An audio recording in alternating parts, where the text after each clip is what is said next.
Hello guys, welcome to my class. जैसा कि हमारा टॉपिक चल रहा था प्रोनाउंस के बारे में, तो आज हम उससे आगे बढ़ते हैं। जो सबसे पहला प्रोनाउन का टाइप था, we have studied that was personal pronoun. Today we will talk about another type of pronoun, that is demonstrative pronoun.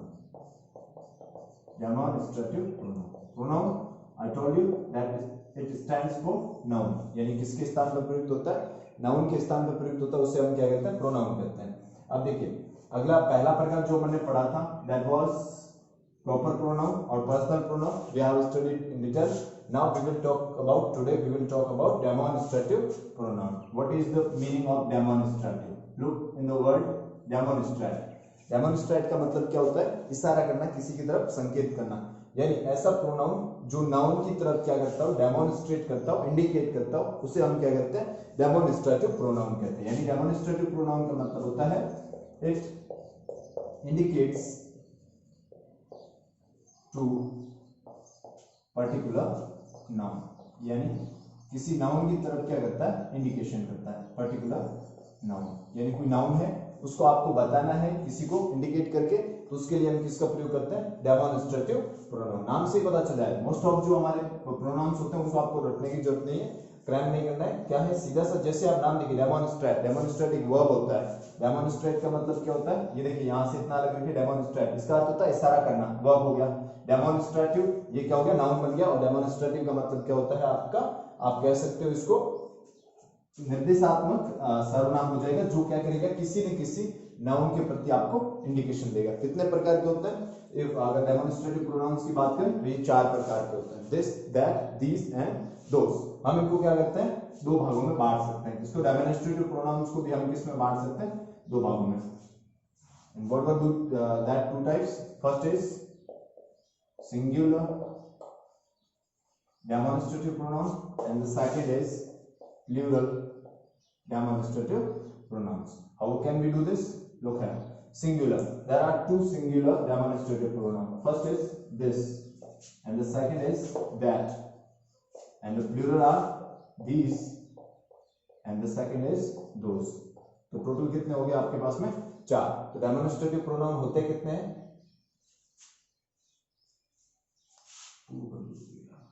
2। Demonstrative pronoun कितने होते हैं, तो डेमोन्स्ट्रेटिव प्रोनाउन होते हैं आपके 4। कौन कौन से, दिस, दैट, दीस और दोस। दिस यानी क्या अर्थ होता है इसका अर्थ होता है यह। दैट यानी क्या होता है, दैट का अर्थ होता है वह। और दीस का अर्थ क्या होता है, ये। और दोस का अर्थ क्या होता है, वो। ध्यान ये रखना है आपको, इंडिया के लिए हो गया, ये सिंगुलर के लिए, दोनों सिंगुलर के लिए स्टैंड करते हैं, और ये किसके लिए स्टैंड करेंगे आपके, ये प्लूरल के लिए, दोनों स्टैंड करेंगे। चलिए अब बात करते हैं दिस का अर्थ क्या होता है, यह।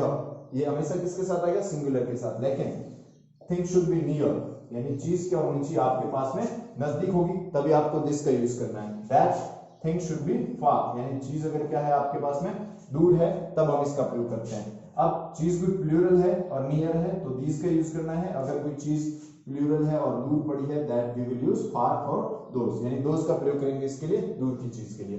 दिस नजदीक चीज पड़ी है, सिंगुलर है। दैट दूर चीज पड़ी है और उसके लिए क्या है, सिंगुलर है। ये चीज आपको ध्यान रखनी है। कारण क्या है, मैंने सिंगुलर भी क्यों लिखा है, वर्ब के साथ use will be singular verb will be used, यानी इसके साथ कैसी वर्ब यूज की जाएगी, हमेशा सिंगुलर वर्ब यूज की जाएगी दोनों के साथ। कारण क्योंकि ये क्या है, सिंगुलर डेमोन्स्ट्रेटिव प्रोनाउन है। और इधर क्या होगा, इधर इसका ठीक उल्टा, plural verb should be used, यानी कैसी होनी चाहिए आपकी, प्लूरल वर्ब यूज की जाएगी। नॉर्मली इसके साथ अगर हम बात करें दिस दैट के साथ में, तो हम नॉर्मली इसके साथ में ज्यादातर जो जगह पर इसका ही प्रयोग किया जाता है। और कई बार ऐसे केसेस होते हैं जहां पे हम क्या कर सकते हैं, वॉज का प्रयोग। इसके अलावा हम क्या नहीं कर सकते, किसी हेल्पिंग वर्ब का प्रयोग नहीं कर सकते। और इसके अलावा देखिए प्लूरल में क्या कर सकते हैं, हम आर और मोस्ट कई बार केस का प्रयोग किया जा सकता है, वर का प्रयोग किया जा सकता है। ये चीज आपको ध्यान रखनी है क्योंकि ये सिंगुलर है। फॉर एग्जाम्पल उदाहरण लेते हैं अपन, दिस का मतलब क्या हुआ, यह। फॉर एग्जाम्पल ये कोई मेरे पास टेबल पड़ा, अगर मैं बात करूं वो टेबल अगर मेरे नजदीक है तो क्या हो जाएगा, दिस इज अ टेबल। इसका मतलब क्या हुआ, यह एक टेबल है। मतलब ये निकलता है कि ये टेबल क्या पड़ा है, पास में पड़ा है। इंडिकेशन हो रहा है टेबल की तरफ। इस कारण ये जो है कैसा हो जाएगा, दिस का एग्जांपल। अगर अपन दैट की बात करें, सेंटेंस है रहेगा, हो जाएगा क्या, दैट इज अ टेबल। लेकिन what is the difference between this, difference ये है कि ये चीज नियर पड़ी है और ये चीज क्या है, हमसे दूर है, उसके लिए हम क्या करते हैं, यूज करते हैं। तो that is a table and this is a table. You can take it another example, this is a goat, इसका मतलब बकरी पास में, that is a goat, it means वो क्या है, दूर है आपसे। इस वजह से आप इस तरह से इनका क्या कर सकते हो, यूज कर सकते हो। चलिए दीज और दोज की बात करें, हमेशा किसके लिए होंगे, प्लूरल के लिए। अगर चीजें पास में हैं तो प्लूरल के लिए, जैसे दीज आर टेबल्स, और दूर पड़ी है तो क्या कह देंगे, दोज आर टेबल्स। अब यहाँ पे आप डिफरेंस समझिए, डिफरेंस ये है, ये चीज क्या है, टेबल्स बहुत सारी है, एक से अधिक है, प्लूरल में है लेकिन पास में है। दोज में क्या होगा, टेबल्स क्या है आपके पास में ज्यादा है लेकिन वो क्या है, दूर पड़ी है, इसका इसके लिए हम किसका प्रयोग करेंगे, दोज आर। अब इस प्रकार के सेंटेंसेस क्रिएट कैसे करते हैं, सिंपल तरीका होता है। जब कभी भी आप स्पोकन इंग्लिश यूज करते हो या बोलते हो, तब इस चीज का ध्यान रखना है आपको कि अगर आप किसी चीज की तरफ पॉइंट आउट कर रहे हो, देखिए अगर आप ये एक वर्ड सेंटेंस और भी होता है, इट इज अ टेबल, ऐसा भी बोलो तो सेंटेंस क्या नहीं होता है, गलत नहीं होता है, क्योंकि इट भी एक प्रोनाउन है। कैसा प्रोनाउन है, पर्सनल प्रोनाउन है। मैंने बताया था वस्तु और जानवर के लिए इसका क्या क्या यूज किया जाता है। दिस भी एक प्रोनाउन है, लेकिन डिफरेंस क्या है, डिफरेंस ये है कि दिस का प्रयोग हम कुछ भी इंडिकेशन करने के लिए करते हैं, यानी किसी चीज की तरफ आप इशारा कर रहे हो तो आप क्या करोगे, उसके लिए आप कहोगे कि दिस का प्रयोग, नहीं तो किसका प्रयोग किया जाएगा, इट का प्रयोग। सेम थिंग किसके साथ है, इनके साथ में, दीज और दोज के साथ में। अगर आप उसकी जगह दे का कई बार क्या कर लिया जाता है, यूज कर लिया जाता है। ये चीज आपको क्या रखनी है, ध्यान रखना। अब आप किस तरह से सेंटेंस फॉर्मेशन कर सकते हैं, इसके थ्रू कैसे सेंटेंस बना सकते हैं, सिंपल तरीका बताता हूं। ये जो इसका फॉर्मूला बनाया रहेगा, चलिए उसके बाद तो अब अपन कुछ एग्जांपल्स लेते हैं। आपको अगर दिस और दैट पे सेंटेंसेस क्रिएट करने तो आप कैसे करोगे, उसका फॉर्मूला बताते हैं। कोई भी सेंटेंस बनाने के लिए सबसे पहले जरूरी चीज हमारे पास में क्या होना चाहिए, सब्जेक्ट। उसके अलावा हमारे पास में क्या होना चाहिए, वर्ब, और उसके अलावा हमारे पास ये क्या होना चाहिए, ऑब्जेक्ट होना चाहिए। इसके थ्रू हम क्या कर सकते हैं, कोई भी सेंटेंस क्या कर सकते हैं, क्रिएट कर सकते हैं। जैसा आपको कई बार मैंने बताया है, अगर कोई भी वाक्य है उसका सब्जेक्ट या तो कौन हो सकता है, आपका नाउन हो सकता है या प्रोनाउन हो सकता है। बाकी पार्ट्स ऑफ स्पीच कभी क्या नहीं बन सकते हैं, सब्जेक्ट नहीं बन सकता। हाँ वर्ब बनता है, लेकिन वो वर्ब की फर्स्ट फॉर्म इंपेरेटिव सेंटेंसेस में बनती है, वो एक्सेप्शन ले सकते हो। बाकी कोई ऐसा सेंटेंस नहीं होगा जो कभी एडजेक्टिव से, एडवर्ब से, कंजंक्शन से, प्रेपोजिशन से, उससे शुरू होता हो, नहीं, सिर्फ और सिर्फ किससे शुरू होगा, नाउन और प्रोनाउन के से ही शुरू हो पाएगा, बाकी वालों से नहीं हो पाएगा। इसका मतलब अगर हम बात करें दिस यहाँ पे प्रोनाउन है, तो इसका मतलब हम दिस को क्या बना सकते हैं, किसी भी सेंटेंस का सब्जेक्ट बना सकते हैं। यानी आपको ये एज अ सब्जेक्ट मिल सकता है या एज अ ऑब्जेक्ट मिल सकता है। प्रोनाउन की दो शर्त, प्रोनाउन के बारे में आपको क्या देखना है, प्रोनाउन या किसी सब्जेक्ट का किसी भी सेंटेंस का क्या बन सकता है, सेंटेंस में किस तरह यूज हो सकता है, वो चीज आप ध्यान रखिए। प्रोनाउन सेंटेंसेस में या तो सब्जेक्ट की तरह यूज हो सकता है, या फिर आपके किसकी तरह यूज हो सकता है, ऑब्जेक्ट की तरह यूज हो सकता है, या फिर आपके सब्जेक्ट कॉम्प्लीमेंट की तरह यूज हो सकता है। किसकी तरह, सब्जेक्ट कॉम्प्लीमेंट की तरह यूज हो सकता है। इसके अलावा ये आपके किसी भी सेंटेंस का subject of object of preposition हो सकता है, ऑब्जेक्ट ऑफ प्रेपोजिशन, यानी किसी प्रीपोजिशन का क्या हो सकता है, ऑब्जेक्ट हो सकता है प्रेपोजिशन। ये चीजें किसी भी प्रोनाउन की किसी भी सेंटेंस में हो सकती है। यहां दिस क्या बन रहा है, इसका सब्जेक्ट, ऑब्जेक्ट वाला भी उदाहरण ले सकते हैं अपन। चलिए तो ये दिस यहाँ पे क्या बन रहा है, सब्जेक्ट बन रहा है। अब अपन को चाहिए वर्ब। मैंने कहा वर्ब इसमें नॉर्मली इज या वाज में से क्या की जाती है, यूज, यानी अपन कह सकते हैं बी के जो फॉर्म्स होते हैं उन फॉर्म्स में से क्या किया जा सकता है, यूज किया जा सकता है। तो दिस सिंगुलर है, क्या आएगा इसके साथ, इज ही आएगा, दिस इज ही आएगा। अब आपको कोई भी क्या चाहिए, ऑब्जेक्ट चाहिए। ऑब्जेक्ट कौन हो सकता है, या तो आपका नाउन या फिर आपका कौन हो सकता है, प्रोनाउन। दो चीजें आप ध्यान रख लीजिए, सब्जेक्ट नाउन या प्रोनाउन हो सकते हैं। ऑब्जेक्ट आपका नाउन, प्रोनाउन, या कई बार क्या है एडजेक्टिव वगैरह भी इसके क्या हो सकता है, ऑब्जेक्ट में रूप, यानी नाउन प्रोनाउन किस तरह यूज किए जा सकते हैं, आपके ऑब्जेक्ट के रूप में किए जाते हैं। तो अगर अपन बात करें, जैसे मैंने कहा दिस इज एप्पल, अब मैं एप्पल की बात कर रहा हूं, यहां थोड़ा सा आपको आर्टिकल्स का ध्यान रखना है। अब आपको यहां आर्टिकल कौन सा यूज करना है, एन एप्पल। एन क्या है, आर्टिकल है। ऐसे वर्ड्स जिनका जो साउंड है वो अगर वोवेल साउंड क्रिएट हो रहा है तो आपको उससे पहले एन लगा रहा है, और अगर कैसा कॉन्सोनेंट अगर साउंड आ रहा है तो आपको उससे पहले क्या लगाना है, ए। दिस इज एन एप्पल, ये आपका सेंटेंस क्रिएट हो गया। देखिए ये सब्जेक्ट हो गया, ये मैन वर्ब है।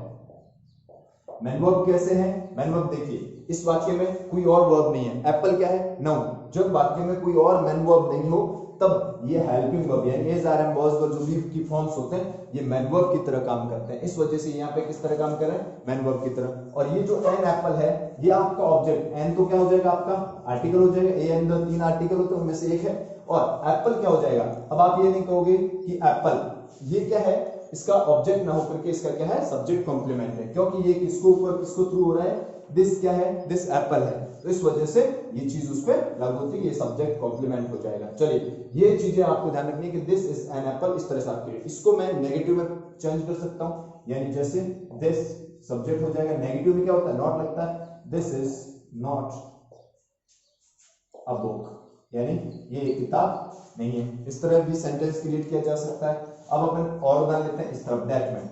अब दैट में अगर उदाहरण को दें तो सेम प्रोसेस रहेगा, सब्जेक्ट सबसे पहले लीजिए दैट, फिर क्या आ जाएगा is, that is a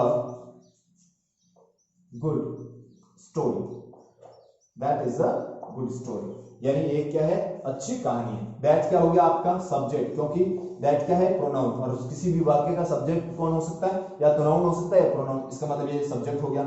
is आपका क्या हो गया मैन वर्ब हो गया, क्योंकि और कोई यहाँ पे हमारे पास में क्या नहीं है वर्ब नहीं है। ध्यान रखिए, देखिए गुड, गुड क्या होता है अच्छा, ये एडजेक्टिव है। स्टोरी कहानी क्या होती है किसी वस्तु का नाम है अपन कह सकते हैं, तो ये क्या है आपका नाउन है, और क्या हो जाएगा आपका ये आपका हो जाएगा आर्टिकल। तो इस वजह से यहाँ कोई मैन वर्ब नहीं है, तो इस किसकी तरह काम कर रहा है मैन वर्ब की तरह, और ये बाकी वाले आपके एडजेक्टिव है। देखिए एडजेक्टिव की हमेशा विशेषता होती है, एडजेक्टिव के तुरंत बाद हमेशा और हमेशा क्या आएगा नाउन आएगा। तो इस तरह से आप क्या कर सकते हैं इसमें वाक्य का फॉर्मेशन। अब आप चाहते हो कि वॉज में कैसे, जैसे किसी ने बहुत अच्छा, किसी प्लेयर ने बहुत अच्छा शॉट खेल दिया, तो क्या कहेंगे that was a fine shot, यानी क्या था बहुत अच्छा शॉट था। अब वो पहले खेला था, तो अगर पास्ट की बात हो रही है कि ये अच्छा शॉट था, ऐसे बोलना है आपको इंडिकेट करते हुए कि वह अच्छा शॉट था, उसके लिए हम किसका प्रयोग कर सकते हैं वाज का। और वाज यहाँ पे कैसे काम करेगा पास्ट मैन वर्ब की तरह काम करेगा। दैट आपका क्या हो जाएगा सब्जेक्ट, और इस तरह से हम क्या कर सकते हैं इसमें सेंटेंस क्रिएशन कर सकते हैं। अब अपन देखते हैं इधर प्लूरल वाले में, सेम थोड़ा सा फर्क क्या आएगा, सब्जेक्ट आएगा वर्ब आएगा सेम आएगा, लेकिन यहाँ वर्ब कैसा आएगा प्लूरल, आर या किसमें से वर्ब दोनों में से, प्लस आपका क्या आ जाएगा ऑब्जेक्ट या फिर सब्जेक्ट कॉम्प्लीमेंट जो है वो आ जाएगा। सब्जेक्ट किसको लेते हैं अपन दीज को लेते हैं सबसे पहले, जैसे दीज, अब बहुत सारी लड़कियां बैठी है तो क्या करेंगे दीज आर गर्ल्स, ये क्या है लड़कियां। देखिए दीज आपका क्या हो गया सब्जेक्ट, क्योंकि दीज क्या है आपका एक प्रोनाउन है, किसी भी वाक्य का सब्जेक्ट नाउन या प्रोनाउन दोनों में से कोई एक हो सकता है। आर आपका मैन वर्ब की तरह काम करेगा, क्योंकि और मैन वर्ब नहीं है, क्योंकि गर्ल्स आपका क्या है नाउन की तरह काम कर रहा है। जब नाउन हो तो ये किसकी तरह काम करता है मैन वर्ब की तरह। अब मैंने कोई यहाँ पे आर्टिकल क्यों नहीं लगा आपको पता है, आपके ए और एन ऐसे आर्टिकल हैं जो किसके साथ लगते हैं सिर्फ और सिंगुलर सब्जेक्ट नाउन के साथ लगेंगे, और द है वो किसी के साथ लग सकता है। इसका लिए यहाँ पे आपको ए और एन ऐसे हैं जो इनका अर्थ एक ही होता है, इस वजह से हमेशा सिंगुलर के साथ। गर्ल्स प्लूरल है तो मैं यहाँ पे क्या नहीं लगा सकता हूँ आर्टिकल नहीं यूज करूंगा। चलिए अगला अपना एग्जाम्पल ले दोस्त पे, दोज आर बॉयज, तो ये क्या हो गया दोज आपका सब्जेक्ट हो गया, आर आपका मैन वर्ब हो गया, बॉयज आपका क्या हो गया इसमें यानी ऑब्जेक्ट की तरह काम कर रहा है या फिर सब्जेक्ट कॉम्प्लीमेंट की तरह काम कर रहा है। ये चीजें आपको अच्छे से समझनी है कि किस तरह से एक वाक्य के अंदर इनका प्रयोग होता है, किसका डेमोन्स्ट्रेटिव प्रोनाउन का क्या करने के लिए इंडिकेशन करने के लिए, या किसी चीज को हम अगर डेमोन्स्ट्रेट कर रहे हैं उसके लिए क्या यूज करते हैं हम इनका प्रयोग करते हैं। तो आई होप आपको अच्छे से ये क्या हुआ होगा समझ में आया होगा। अब कुछ और एग्जांपल्स लेते हैं जो आपकी कॉम्पिटिटिव एग्जाम के हिसाब से थोड़े क्या हो जरूरी हो, उसके बारे में बात करते हैं। अब कुछ ऐसे एग्जांपल्स लेते हैं जो आपके कंपटीशन एग्जाम में काम आएंगे, यानी कि बार आपको एरर का सवाल देते हैं उसमें क्या हो सकता है कभी गड़बड़ हो सकता है। चलिए तो अगर अपने एक एग्जांपल लेते हैं, जैसे the air of Delhi is more polluted than that of Mumbai. आपको अगर एडजेक्टिव पढ़ाएंगे आगे तब आपको ध्यान रखना, वहां हम डिग्रीज पढ़ते हैं। डिग्रीज कितने तरह की होती है तीन तरह की, कौन सी positive, comparative and the superlative. Positive degree for example अगर हम बात करें गुड, कोई चीज अच्छी है इट्स इन पॉजिटिव फॉर्म। अगर अपन बात करें गुड बेटर, बेटर जो आ जाए आप इसमें क्या कर सकते हैं दो लोगों की तुलना कर सकते हैं। बेस्ट यानी सबसे बढ़िया की तुलना में आएगा, यानी इसकी किससे तुलना नहीं की, इसको हम सुपरलेटिव डिग्री की कैटेगरी में रखते हैं। वैसे सेंटेंस में हमने क्या किया, कंपैरिजन। ऐसा सेंटेंस जिसमें मोर और देन आते हैं, इसका मतलब ये कंपैरेटिव डिग्री का सेंटेंस है। लेकिन यहाँ पे अपने को किसके रूप में देखना है, डेमोन्स्ट्रेटिव प्रोनाउन की तरह। हम यहाँ पे क्या कर रहे हैं, दो चीजों की आपस में तुलना कर रहे हैं। अब जब तुलना की जाती है, अगर यही सेंटेंस आपको जब एरर देगा तो ये जो दैट है ये हटा करके देगा, देन मुंबई, ये इस तरह से आपको दैट ऑफ हटा करके देगा। कैसे देगा देखिए, अभी दैट ऑफ रखते हैं अपन यहाँ पे, आप समझिए इसको। द एयर, ये पहले अपन इसको क्या करते हैं, डाइसेक्ट करते हैं, अलग अलग करते हैं कि इसमें एक सब्जेक्ट क्या है अलग। जब तक वाक्य को आप डाइसेक्ट करना नहीं सीखोगे और वाक्य के अंदर कौन सी जगह पर क्या यूज हुआ वो नहीं सीखोगे, तब तक आप क्या नहीं कर सकते, सेंटेंस अच्छे से नहीं कर सकते। द एयर, ये आपके वाक्य का क्या है, सब्जेक्ट। एयर आपका क्या हो जाएगा, हवा। एक क्या हो जाएगा आपका, नाउन हो जाएगा। इसका किसी भी वाक्य का सब्जेक्ट नाउन या प्रोनाउन हो सकते हैं, तो ये नाउन है। चलिए ये तो चीज पक्की होगी। द आपका आर्टिकल हो गया। ऑफ, ऑफ क्या है आपका, प्रेपोजिशन है। ऑफ प्रेपोजिशन हो गया, तब ये दिल्ली जो आपका है ये ऑब्जेक्ट हो गया। किसका, प्रेपोजिशन ऑब्जेक्ट है, ऑब्जेक्ट ऑफ प्रेपोजिशन, यानी प्रीपोजिशन का ऑब्जेक्ट है, सब्जेक्ट का ऑब्जेक्ट नहीं है। किसका है, इसका है, क्योंकि ये किसके बाद जो भी आपको एक चीज जाने, प्रेपोजिशन के बाद में जो भी आपका नाउन आता है वो क्या होता है, ऑब्जेक्ट ऑफ प्रेपोजिशन, ना कि सब्जेक्ट का। ये सब्जेक्ट का क्या नहीं है, आपका ऑब्जेक्ट नहीं है, ये प्रेपोजिशन का ऑब्जेक्ट है, ये चीज ध्यान रखनी है। इज आपका क्या हो जाएगा, मेन वर्ब हो जाएगा। कैसे मेन वर्ब हो जाएगा, अगर अपन सॉरी, इज आपका जो है ये क्या हो जाएगा, आपका इज आपका हेल्पिंग वर्ब हो जाएगा, क्योंकि हमारे पास में यहां पर क्या है, मेन वर्ब है। ये वर्ब की कौन सी फॉर्म है, third form, is plus verb की थर्ड फॉर्म। ध्यान रखिएगा, इज प्लस वर्ब की थर्ड फॉर्म, इट मींस ये पैसिव वॉइस है। कौन से टेंस का पैसिव वॉइस है, प्रेजेंट सिंपल का पैसिव वॉइस है। ये इज पोल्यूटेड वर्ब की third form, is are am plus verb की थर्ड फॉर्म तभी आएगी जब सेंटेंस किस में होगा, पैसिव वॉइस में होगा। अदरवाइज क्या होता है, is are am plus verb की फर्स्ट फॉर्म प्लस आईएनजी आता है। पैसिव केस में क्या होता है, इस तरह से आपके थर्ड फॉर्म आ सकती है। मोर आपके क्या हो जाएगा, तुलना की गई यहाँ पे, मोर देन, ये भी आपकी तुलना है, दैट ऑफ मुंबई, किससे तुलना की गई है, मुंबई से तुलना की गई। ये जो दैट आया है यहाँ पर, ये आपका डेमोन्स्ट्रेटिव प्रोनाउन, डेमोन्स्ट्रेटिव प्रोनाउन। अब इसकी बात करें अपन डेमोन्स्ट्रेटिव प्रोनाउन की, तो ये कैसे डेमोन्स्ट्रेटिव, हम क्या कर रहे हैं, यहाँ कंपैरिजन कर रहे हैं। किसका कंपैरिजन कर रहे हैं, द एयर, किसकी एयर, दिल्ली की, और किसकी एयर से हमारा हो रहा है, मुंबई की। अब हमने क्या किया, दोबारा से इसी सेंटेंस में हमको एयर का नाम नहीं लेना पड़े, यानी दोबारा से हमें एयर बोलना नहीं पड़े।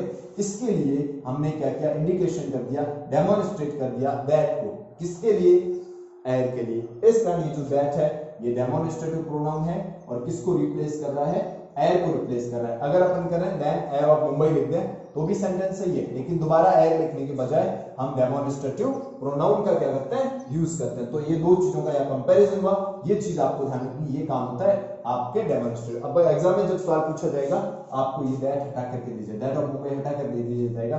सवाल ऐसे देंगे, the air of Delhi is more polluted than Mumbai. फिर हमारे पास में क्या होगा, तुलना किसकी हो रही है, दिल्ली मुंबई की हो रही है या हवा और इसकी हो रही है। इस कारण आपको यहाँ पे दैट ऑफ लिखा है, तो उसको ध्यान रखना है कि तब जाके ये सेंटेंस सही होगा। ये एरर निकाल सकते हो डेमोन्स्ट्रेटिव प्रोनाउन के थ्रू। आई होप ये आपको अच्छे से क्या आया होगा, समझ में आया। चलिए let's go to the next example. चलिए एक और एग्जांपल लेते हैं। क्या एग्जांपल लेते हैं, इस बार अपना एग्जांपल लेते हैं दीज और दोज में, यानी इस प्लूरल वाले में से एग्जांपल लेते हैं। जैसे the articles of the Hindu are more interesting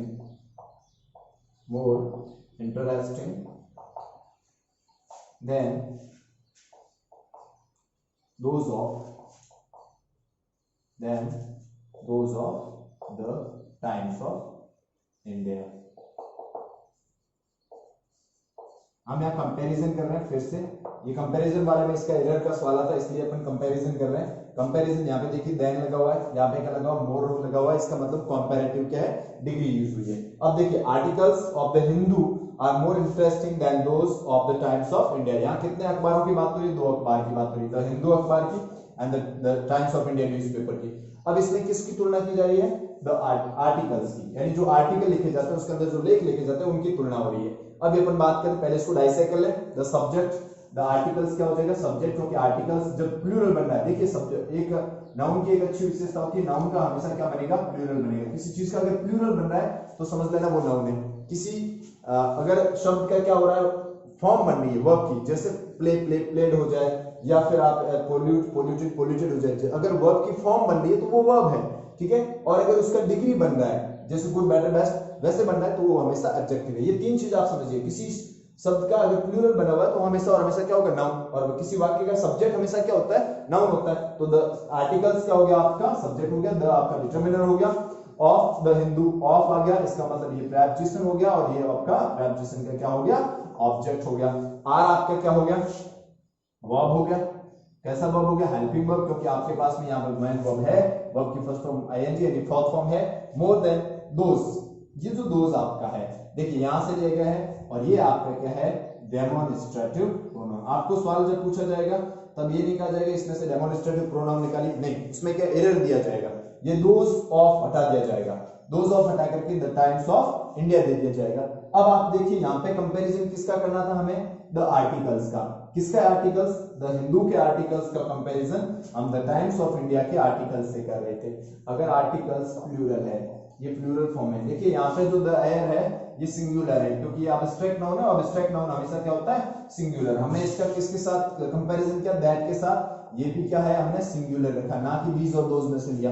अब यहाँ पे देखिए आप द आर्टिकल्स आपके क्या है प्लूरल है, इसका मतलब यहाँ पर जो शब्द यूज होगा डेमोन्स्ट्रेटिव जो हमारा प्रोनाउन यूज होगा ये कौन सा होगा, ये भी प्लूरल होगा, क्योंकि वहां पे क्या दे रखा है प्लूरल दे रखा है। किसकी तुलना किससे, हिंदू के आर्टिकल्स की तुलना द टाइम्स ऑफ इंडिया के आर्टिकल्स से। तो यहाँ पे वो क्या करेगा आपको हटा करके दे देगा than the Times of India, ये एरर होगा आपका। तो इस चीज को आपको ध्यान रखना है, those of the Hindu the Times of India, ये चीज आपको ध्यान रखनी है। किसके किसके रिलेशन में, आपको डेमोन्स्ट्रेटिव प्रोनाउन। मैंने आपको दोनों तरीके से समझा दिया, जो स्कूल में स्टूडेंट्स पढ़ते हैं उनके लिए तो ऐसे सेंटेंसेस आएंगे जो मैंने पहले वाले पोर्शन में समझाए थे, और जो कंपटीशन तैयारी कर रहे हैं उनके लिए आपको एरर ढूंढने को सवाल दे सकते हैं, तो आपका इस तरह का सेंटेंस आ सकता है। और आपको एरर का ध्यान रखना है कि किसी दो चीज का अगर कंपैरिजन हो रहा है, अगर वो चीज सिंगुलर है तो आप यहाँ पर जो आप डेमोन्स्ट्रेटिव प्रोनाउन लगाओगे वो भी सिंगुलर होना चाहिए, और अगर आपका क्या है सब्जेक्ट प्लूरल है यानी दो प्लूरल चीजों के बीच में तुलना हो रही है, सेम सेम चीजें होनी चाहिए, ठीक है। यहाँ पे आया था, ये दिल्ली का आया था, ये मुंबई का आया था, ये हिंदू अखबार के आर्टिकल थे और ये किसके थे टाइम्स ऑफ इंडिया आर्टिकल थे। इस कारण इनका जब कंपैरिजन हो रहा है तो ये कंपैरिजन क्या होना चाहिए सेम होना चाहिए। इधर प्लूरल है तो इधर भी आपको जब डेमोन्स्ट्रेटिव प्रोनाउन लगाओ तो प्लूरल। दीज दोज में से इसलिए है, दोज मतलब दूर की तरफ थोड़ा सा इशारा करना, इस वजह से आएगा, दैट भी इस तरह से आएगा, इस वजह से इन चीजों का आपको ध्यान रखना है ताकि आप आसानी से डेमोन्स्ट्रेटिव प्रोनाउंस को क्या कर सको निकाल सको वाक्य में से, और आप एग्जाम में काम आ सके। Thank you for joining me, और आगे भी जुड़े रहिए और हमारे चैनल को जरूर आप सब्सक्राइब कीजिए।